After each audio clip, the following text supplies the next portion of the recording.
गोविंद सिंह जी, पहले अपने दल के बारे में चिंता कर लो। जब आप मंत्री थे, कमलनाथ जी मुख्यमंत्री थे, तब आप कहते थे कि टीआई रेट तय करता है और मध्य प्रदेश के अंदर पैसा ऊपर तक जाता है। और जो प्रूव भी हुआ श्रीमान कमलनाथ जी के नेतृत्व में, उस समय के एक मंत्री थे, उन्होंने कहा था कि गोविंद सिंह अगर भ्रष्टाचार बंद कर दें तो ये भ्रष्टाचार रुक जाएगा ग्वालियर चंबल के अंदर। ये आपके ऊपर ही कहा गया था। आप लोग दलाली, इस प्रकार की चीजें आपकी सरकार में होती रही हैं, आप चिंता नहीं करिए। अमित शाह जी जो कहते हैं 51% वोट, यही इसका आधार है जो माननीय प्रधानमंत्री जी ने मेरा बूथ सबसे मजबूत के अभियान को लिया है। संगठन मजबूत बने, ये महत्वपूर्ण भूमिका माननीय प्रधानमंत्री जी भोपाल के अंदर 27 तारीख को पधार करके।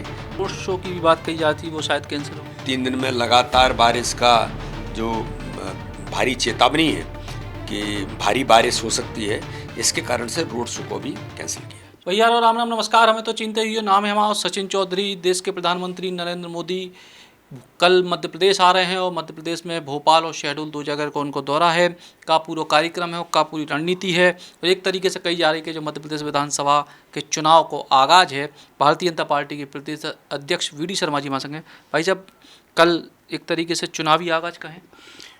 चुनावी आगाज ही बिल्कुल मान सकते हैं, क्योंकि माननीय प्रधानमंत्री दुनिया के सर्वाधिक लोकप्रिय नेता भोपाल की धरती पर पधार रहे हैं। और सबसे बड़ी बात यह है कि देश भर के 543 लोकसभाओं से चयनित बूथ के ऐसे कार्यकर्ता जिन्होंने बूथ सशक्तिकरण के अभियान में बेहतर काम किया है, तो ऐसे चयनित लोग 3000 और देश के 10 लाख बूथों पर वो करोड़ों कार्यकर्ताओं से यहाँ से संवाद करेंगे। देश के अन्य कुछ बूथों पर भी माननीय प्रधानमंत्री संवाद करेंगे। तो दुनिया का इतना सशक्त और ताकतवर नेता, ये उनका विजन है कि बूथ जो भारतीय जनता पार्टी की सबसे छोटी इकाई है, उससे सीधा संवाद देश भर के अंदर करेंगे। मुझे लगता है कि राजनीतिक इतिहास में इस प्रकार का कार्यक्रम न कभी हुआ होगा। तो ये भारत के प्रधानमंत्री मोदी हैं जो इस प्रकार के संगठन की सोच के साथ अपने संगठन को मजबूत बनाने के लिए भी सरकार के साथ संगठन मजबूत बने, ये महत्वपूर्ण भूमिका माननीय प्रधानमंत्री जी भोपाल के अंदर 27 तारीख को पधार करके कार्यकर्ताओं से संवाद करेंगे। भारतीय जनता पार्टी की, जैसे आपने की सबसे छोटी इकाई है, मेरा बूथ सबसे मजबूत को कैंपेन भी लगातार भारतीय जनता पार्टी चलाते हैं। तो ऐसे में जब नीचे तक संवाद हुई है तो मध्य प्रदेश के चुनाव में भी उनको सीधा लाभ, इसका सीधा लाभ भी है। और माननीय प्रधानमंत्री जी या राष्ट्रीय अध्यक्ष जी भी पधार रहे हैं, वो भी अल्पकालीन विस्तारक जो 7 दिनों के लिए जाएंगे, जो 3000 देश भर के आए हैं, उनसे आज वो संबोधित करेंगे। और कल माननीय प्रधानमंत्री जी मेरा बूथ सबसे मजबूत, ये जो नारा, इस नारे को साकार करने के लिए जब वो लोगों को संबोधित करेंगे, संवाद करेंगे, माननीय प्रधानमंत्री जी का आशीर्वाद मिलेगा, तो निश्चित तौर पर देश भर के कार्यकर्ताओं का उत्साह जागृत होता है, देश भर के कार्यकर्ताओं का कमिटमेंट बनता है कि हमारे माननीय प्रधानमंत्री जी ने इस बात को फोकस किया है। तो प्रत्येक बूथ पर अमित शाह जी जो कहते हैं 51% वोट, यही इसका आधार है जो माननीय प्रधानमंत्री जी ने मेरा बूथ सबसे मजबूत के अभियान को लिया है। इस अभियान में 51% वोट से हर बूथ पर आए, ये संकल्प पर हम काम कर रहे हैं। तो चाहे चुनाव 2023 का हो, चाहे चुनाव 2024 का हो, माननीय प्रधानमंत्री जी भी कहते हैं कि संगठन की ताकत के बल पर हम आगे बढ़ते हैं। गरीब कल्याण की योजना जो माननीय प्रधानमंत्री के नेतृत्व में देश के हर गरीब का जीवन बदल रही है, माननीय प्रधानमंत्री जी के प्रति जनता का जो अथाह विश्वास है, ये हमारा बड़ा आधार है और संगठन का तंत्र। इसलिए चुनाव भी कहीं न कहीं इसका व्यापक लाभ भारतीय जनता पार्टी को मिलेगा। रोड शो की भी बात कही जाती है, वो शायद कैंसिल हो। रोड शो हम कर रहे थे, लेकिन चूंकि मौसम की भारी प्रतिकूलता के कारण और आगामी 2-3 दिन में लगातार बारिश का जो भारी चेतावनी है कि भारी बारिश हो सकती है, इसके कारण से रोड शो को भी कैंसिल किया। शहडोल को भी दौरा है और कही जा रही है कि विशेष तौर पे आदिवासियों के बीच ज़्यादा से ज़्यादा और बेहतर पैठ बने, ई के पीछे भी भाजपा की माननीय प्रधानमंत्री जी यहाँ से सीधे शहडोल जाएंगे। रानी कमलापति रेलवे स्टेशन पर भोपाल के अंदर पहले 2 सौगातें देने वाले हैं मध्य प्रदेश के अंदर कि जबलपुर और उज्जैन इंदौर को वंदे भारत एक्सप्रेस।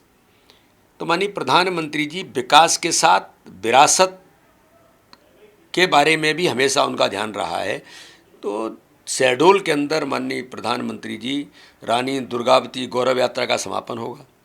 आदिवासी क्षेत्र में एक बड़ी सभा को माननीय प्रधानमंत्री संबोधित करेंगे। 1 करोड़ से ऊपर लोगों को माननीय प्रधानमंत्री जी मध्य प्रदेश के अंदर 5 लाख रुपए आयुष्मान कार्ड जो फ्री में इलाज कराने का अधिकार देता है। आज़ादी के इतिहास में पहली बार किसी सरकार ने इस प्रकार का अभियान लिया है, तो वो कार्ड का वितरण भी होगा। और पकरिया गांव में माननीय प्रधानमंत्री जी वहाँ आदिवासी समाज के अलग अलग समूहों के साथ संवाद भी करेंगे। संवाद माननीय प्रधानमंत्री जी की ताकत है और इस ताकत के आधार पर देश के अंदर हर समाज का, हर व्यक्ति का, हर गरीब का, सबका साथ सबका विकास सबके विश्वास के मंत्र पर सशक्तिकरण के अभियान में माननीय प्रधानमंत्री जी लगे। नेता प्रतिपक्ष डॉक्टर गोविंद सिंह कह रहे हैं कि प्रधानमंत्री से मिलकर शिकायत करवे चाहते हैं भ्रष्टाचार की। गोविंद सिंह जी पहले अपने दल के बारे में चिंता कर लो। माननीय प्रधानमंत्री जी तो अपने कार्यकर्ता पर, अपने संगठन पर, अपने नेतृत्व पर एक एक बात पर उनका फोकस रहता है। और आपके जैसे झूठे, आपके जैसे छल कपटी, आपके जैसे अपराधियों को संरक्षण करने वाले लोगों को जो आप ही कहते थे आपकी जब सरकार थी, श्रीमान नेता प्रतिपक्ष जी, जब आप मंत्री थे, कमलनाथ जी मुख्यमंत्री थे, तब आप कहते थे कि टीआई रेट तय करता है और मध्य प्रदेश के अंदर पैसा ऊपर तक जाता है। और जो प्रूव भी हुआ श्रीमान कमलनाथ जी के नेतृत्व में 281 करोड़ पकड़े गए। मिगलानी पिघलानी कौन थे, और वो पैसा ऊपर जो आप कहते थे बिल्कुल सही बात है, उसमें आपका भी हिस्सा था। उस समय के एक मंत्री थे, उन्होंने कहा था कि गोविंद सिंह अगर भ्रष्टाचार बंद कर दें तो ये भ्रष्टाचार रुक जाएगा ग्वालियर चंबल के अंदर। ये आपके ऊपर ही कहा गया था।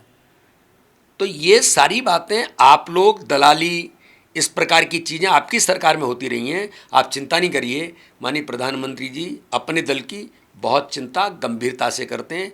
आपको किसी प्रकार के ऐसे झूठ छल कपट की राजनीति करने वालों को खुद अपने बारे में वो विचार करें। तो वी.डी. शर्मा जी ने प्रधानमंत्री नरेंद्र मोदी जी का जो दौरा है उसको लेकर बुंदेली बौछार से खास चर्चा करी। सचिन चौधरी, भोपाल से। Shri Krishna university Chhatarpur, the high tech university in central India.